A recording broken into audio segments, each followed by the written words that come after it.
Assalamualaikum warahmatullahi wabarakatuh. Perkenalkan, nama saya Rafina Pujalestari dengan nomor pokok mahasiswa 10123038. Di sini saya akan mempresentasikan tentang manajemen konflik. Nah, apa sih manajemen konflik? Manajemen konflik adalah proses yang digunakan untuk mengatasi dan mengatur konflik yang terjadi dalam bisnis atau organisasi. Konflik adalah hal yang rawan terjadi di dunia bisnis karena persaingannya yang ketat. Namun, konflik dapat diminimalisir dan dicegah dengan mengimplementasikan manajemen konflik yang baik. Latar belakang manajemen konflik. Pandangan hidup yang berbeda-beda antar manusia satu dengan lainnya merupakan suatu hal yang lumrah yang merupakan fakta dalam kehidupan. Dalam kehidupan yang dinamis, konflik terjadi manakala terdapat benturan kepentingan.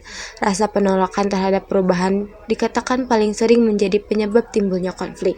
Setiap saat, orang-orang dalam organisasi dituntut untuk dapat menyesuaikan hubungan di antara mereka sesuai dengan perkembangan lingkungan agar keefektifan organisasi dapat meningkat. Definisi dan beberapa pandangan mengenai konflik dalam organisasi. Pada era sebelum 1970, konflik dipandang sebagai sesuatu hal yang negatif atau buruk. Para pemimpin atau manajer cenderung menghindari atau berusaha meminimalkan konflik dalam unit yang mereka pimpin.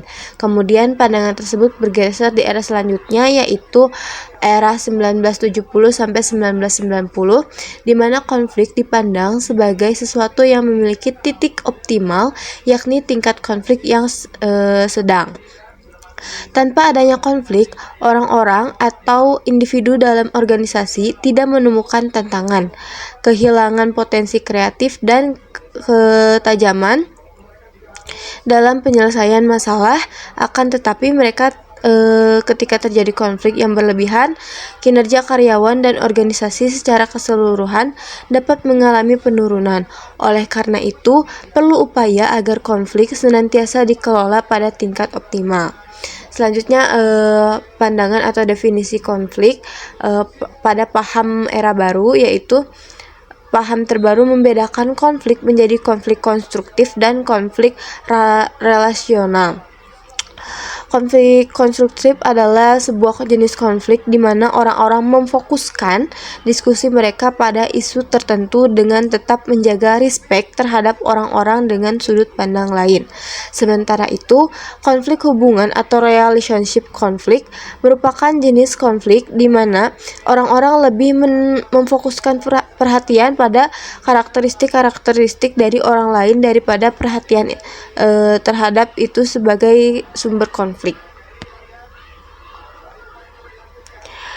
Di sini ada beberapa penyebab dan proses terjadinya konflik. Yang pertama, penyebabnya yaitu peristiwa sehari-hari, ditandai adanya individu yang merasa tidak puas atau jengkel terhadap lingkungan kerjanya. Yang kedua, adanya tantangan. Apabila terjadi masalah, individu cenderung saling mempertahankan pendapat dan menyalahkan pihak lain. Yang ketiga, yaitu timbulnya pertentangan. Masing-masing individu atau kelompok bertujuan untuk menang dan mengalahkan kelompok lain. Ada pula dampak positif dari konflik, yaitu yang pertama, kebutuhan untuk menyelesaikan konflik menyebabkan orang mencari jalan untuk mengubah cara-cara berlaku dalam hal melaksanakan tugas-tugas. Yang kedua, proses penyelesaian konflik dapat merangsang tumbuhnya perubahan positif dalam organisasi. Yang ketiga, upaya untuk mencari cara-cara penyelesaian konflik bukan saja membuahkan inovasi dan perubahan, tetapi sekaligus membuat perubahan lebih dapat diterima.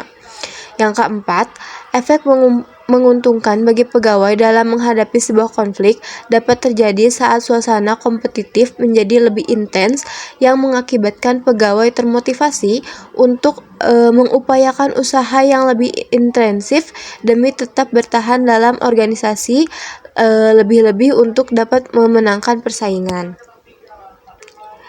Selain dampak positif, ada juga dampak negatif dari konflik, yaitu yang pertama, konflik dapat menimbulkan perasaan tidak enak sehingga menghambat komunikasi. Yang kedua, konflik dapat membawa suatu organisasi ke arah disintegrasi. Yang ketiga, konflik menyebabkan ketegangan antara individu dan kelompok. Yang keempat, konflik dapat menghalangi kerjasama antar individu. Selanjutnya ada pendekatan manajemen konflik, yaitu yang pertama menstimulasi konflik, yang kedua mengurangi atau menekan konflik, yang ketiga dengan penyelesaian konflik. Ada pula beberapa gaya style para pemimpin dalam menangani konflik, yaitu yang pertama avoiding, yang kedua accommodating, yang ketiga compromising, yang keempat competing, yang kelima collaborating, dan yang keenam conglomeration. Di sini ada beberapa contoh manajemen konflik. Yang pertama konflik antar manajemen dan karyawan, kedua konflik antar departemen, ketiga konflik dengan klien, keempat konflik dengan mitra kerja, terus ada pula konflik dengan pembagian tugas, dan konflik dalam alokasi sumber daya. Mungkin cukup sekian penjelasan dari saya. Mohon maaf bila ada salah kata atau salah pemaparan. Saya ucapkan mohon maaf.